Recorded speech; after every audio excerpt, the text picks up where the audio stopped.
Hello and welcome to Healing from Within. I am your host, Sheryl Glick, author of Life is No Coincidence, The Life and Afterlife Connection, and also The Living Spirit, which shares my journey from skeptic to understanding coincidences, synchronicity, spiritual communication, and miracles as messages from our loved ones in spirit who live and love beyond the physical life they only visited for a short time. As an intuitive, healer, and medium, I am delighted to share Annie Mattingley's book, The After Death Chronicles, as she shares her communication with her daughter Randi and many other contributors to the book who have been blessed to experience what is hard to put into words, a visit from a departed relative. Yet for those who have been touched by the spirit of a loved one, the feeling and closeness and truth will never be lost, as life is never lost, only transmuted into another essence of life. Hello, Annie, and thank you for sharing your story and the story of so many who are represented in the After Death Chronicles. Well, thank you for inviting me to have this discussion with you, Sheryl. Great. Annie, as listeners of Healing from Within well know, it has been the mission statement of this show to have my guests and I share our intimate experiences and our continuing search into the mysteries of life and what some people believe or call death, in the hopes of truly knowing that we are more than the physical body and have an eternal, unseen force of life, which some call the soul. It is in becoming aware of this part of ourselves that makes it easier to live with the challenges that a physical life often presents, and ultimately to know our true higher self that is sharing this physical life with us. In today's episode of Healing from Within, Annie Mattingley begins her book, with a chapter entitled, Randi, Is That You? And with the quote for that chapter, shares a beautiful look at what may be seen throughout the many stories shared in additional chapters by those who experience an after-death connection, which adds to their lives a layer or dimension of reality that previously may have been unexpected or unexplored, but cannot be denied any longer. The quote reads, "They just knew something that is from time to time forgotten, except by the wind, how close the dead are, one song away from the living." And that was by Louise Erdrich from the Master Butcher's Singing Club. Annie, I always love to ask my guests to think back to their earlier days, perhaps their childhood, and a memory of a person, a place, an event, a value they may have held that may have heralded the future that would follow and the interests in their adult life, their work, their lifestyle, because I believe we are born with a plan and a destiny, and nothing is random, just waiting to be remembered by us. So think back for a minute to your life. Well, I can think of a couple of pivotal things, one that happened when I was about 12 and another maybe 10 years after that. The first one being I was looking I went to a girlfriend's birthday party, and her grandmother lived upstairs, and outside her grandmother's room was a picture of what she perceived to be God. And it was a very fiery God, up in the sky with lightning and so on, and this fierce, angry look on his face. And I just looked at it and I said, well, that's not my God, because my God's not mad. I understand that. Or God or the creative force or universal divine energy, whatever we call it, is a loving, compassionate energy, right? Right. So that and at 12, I simply knew that. Yes.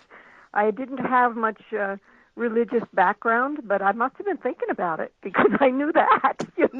Me too. I knew I loved God, but I didn't know quite what God was, and I didn't have much religious training either. But whatever I did have didn't seem right to me. It just didn't express the whole inclusiveness, the bigness, the whole big picture that I was looking for. At any Yeah, rate. it wasn't large enough for me, and it Hmm. wasn't kind enough. It wasn't loving Yes. enough. Yeah, because we were very special souls. We were born to who already knew this, but we had to rediscover it Right. as life went on. So let's go on to your subject is spontaneous communication with our dead beloveds. How did Mhm. you get interested in this subject, and why did you write a whole book about it? Well, I got interested in it through the most dreadful thing that ever happened to me in my life, which Mm, was that about 7.5 years ago, my daughter died. mm, Um, and I thought she went into the silence of the grave because even though I knew that consciousness continued, that we didn't just stop at death, I had never, ever, ever given any thought to the idea of communication mm, beyond the grave. And then a couple of weeks later, I think it was between 2 and 3 weeks, if I remember correctly. One morning, I was awakened by her presence and her voice, and it was amazingly comforting, of course, totally relieving and thrilling, and it opened a whole doorway into a new area, which still might not have gone further than that, but then within a few weeks after that, she began coming to me on a daily basis so regularly that I put a notebook by my bed that said Randi Visitations, mm-hmm. so that Yeah. I could write down what we were talking about.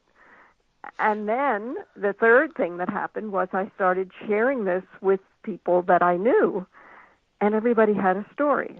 And Mm. that nearly blew my mind. I said, my God, we're not talking about this. Why aren't we talking about this? If this is such a common experience, we need to be talking about it. We should be talking about it. Well, Uh, in essence, your daughter's death changed your life, and It did. therefore it changed the life of all the people that you are talking to and have related to since then. And the book, Mhm. the very wonderful book you have written, opening up people's awareness more fully to the truth of who we are as spiritual beings, having a Mhm. physical life but being eternal in essence. And everything, I believe, happens if we can allow, accept, and surrender that God, this loving God you and I are talking about, that's all encompassing, would never do anything to hurt us.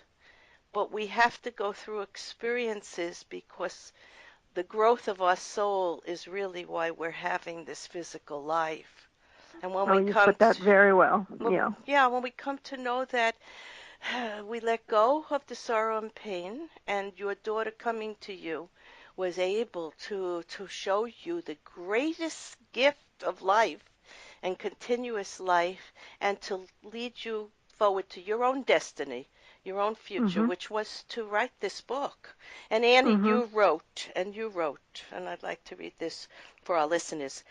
The cusps of things, the ineffability of consciousness, of conception and birth, and of death, and the process of dying, the mystical realms, have long been the heart center of my life.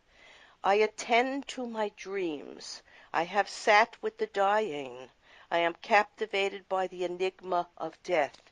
I have studied and meditated on and prayed and done shamanic journeying over, avidly read about and discussed the great mysteries of my life. How is it that I never before attended to the possibility of direct contact with our dead beloveds? Now seems a mystery in itself. Soon the idea that the dead can speak became my daily reality. In the early morning hours of almost every day for many months, my formerly troubled, depressed, and pain-racked daughter came to talk with me.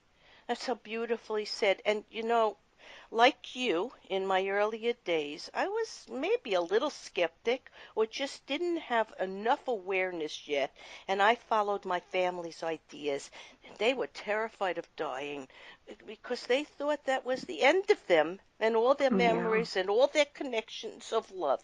But about 20 years ago, after a spiritual visitation from my grandfather, it was a visit, but Mm. it came in a dream.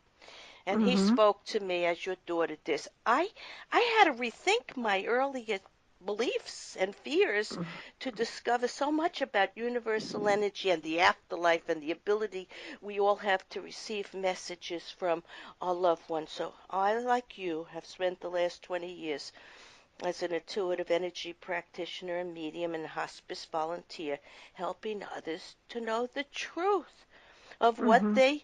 they believe to be their dual nature as physical and spiritual beings, but to know and discover their own powerful soul essence and really the reality of life here and beyond here.